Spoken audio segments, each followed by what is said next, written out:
Hello, I'm speaking to you from the depths of the past. Yeah, I'm still impressed that I can upload things.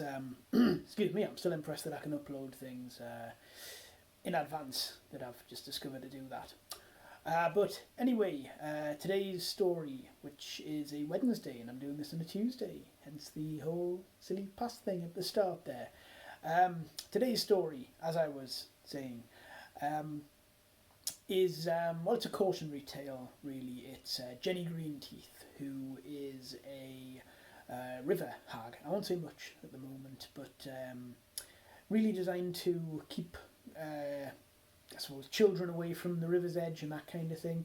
You'll find a lot of similar monsters to Jenny Greenteeth, who I think origin is in Lancashire and that kind of thing. Similar thing as Peg Powler and the Tees.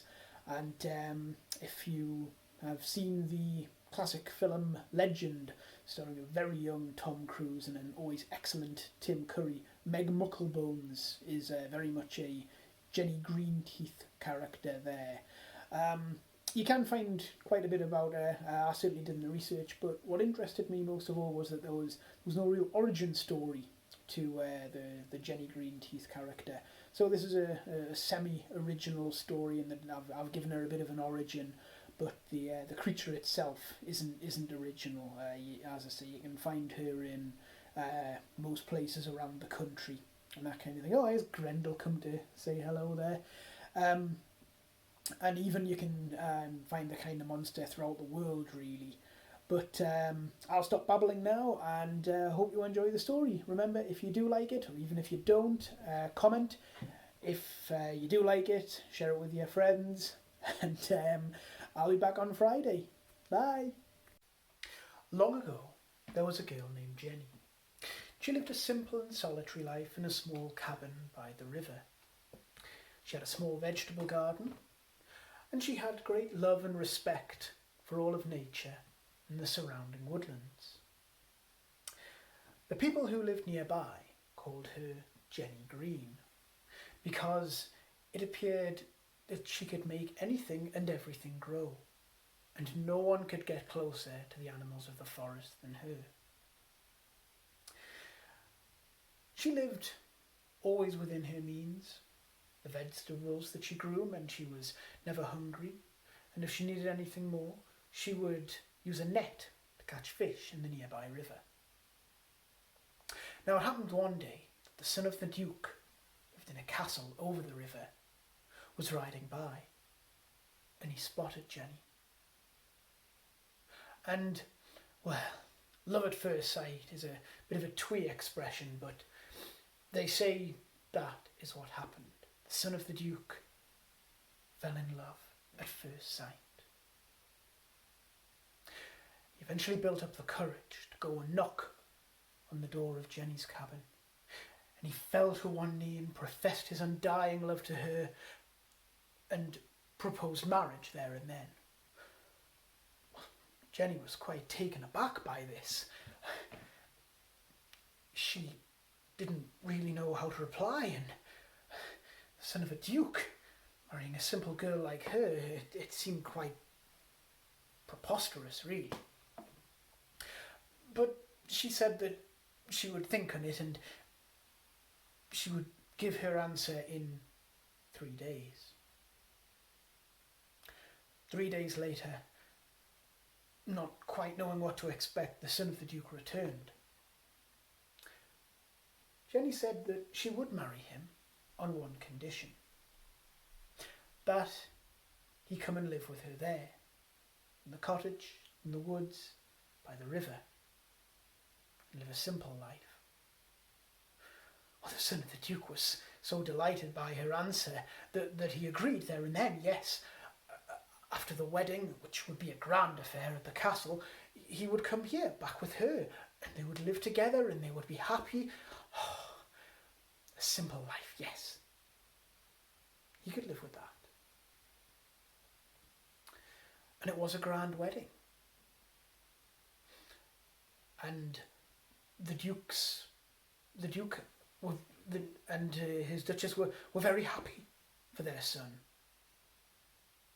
And so, at the end of the day, after this grand wedding, Duke's son and Jenny went back to her simple cottage in the woods by the river. And for a time, things worked well. They were very happy together. But it was a bit harder than the Duke's son had thought. He had to do everything for himself. Dig the vegetables, had to help with the cooking, catch his own fish, and not for pleasure either, actually as a food source. When he looked forward more and more to the times when he could go and visit his parents in the castle and be waited upon by servants. And his eyes began to wander over the ladies of the court who were more interested in how they looked than tending vegetable patches. Until the day came that Jenny returned back to the cottage, alone, by herself. The Duke's son had decided to remain in the castle. Jenny was heartbroken, plunged into a state of absolute despair, which gave way to anger, which gave way to cruelty. She completely destroyed her vegetable garden, and out of sheer spite and malice poisoned the ground so that nothing would grow there again.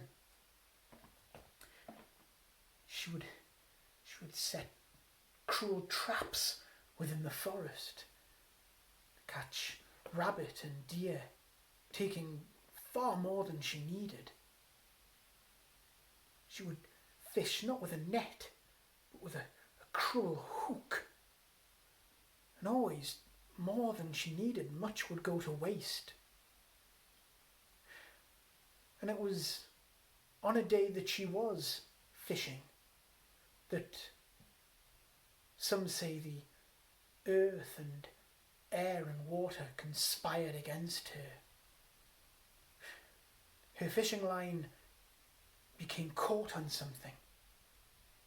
While she was pulling to free it, it was as if the ground itself lurched up beneath her, and a sudden wind pushed her forward, and she fell into the water and was borne quickly away, dragged down by the current, tangled by the weeds, never to surface again. But something that was once that good, once that kind, that had been made that cruel, that evil, does not so easily die. In the dark of the water, her fingers grew long and thin and grasping. Her skin took on a dark green hue. Her eyes became wide and yellow to see in the dark. Her hair, that which didn't fall out, became long and black and greasy, and her mouth split into a wide, cruel grin filled with long, sharp teeth. She was no longer Jenny Green. Instead, she was Jenny Greenteeth. One night, when the Duke and one of the many ladies that he was now free to court were wandering by the river, he heard a voice crying out for help. And when they went to investigate, well, they weren't seen again. Other people began disappearing along the banks of the river. Well, some said that they were careless, not knowing the pathways properly, tripping and falling. Weren't there many sinkholes along the river there? And the way was on the way past the tavern. It was all too easy to stumble in the dark when you were drunk, and, well, people were careless. But there were others, maybe wiser, maybe more taken to flights of fancy, who, well, they had seen what had happened to Jenny.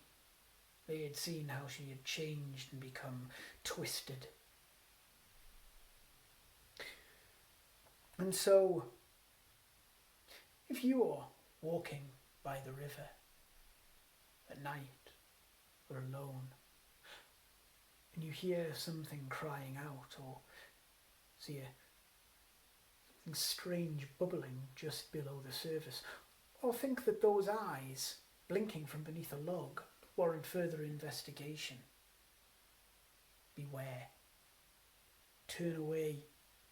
Keep walking. For it is really Jenny Greenteeth waiting to drag you down into the dark depths and keep her company for a while.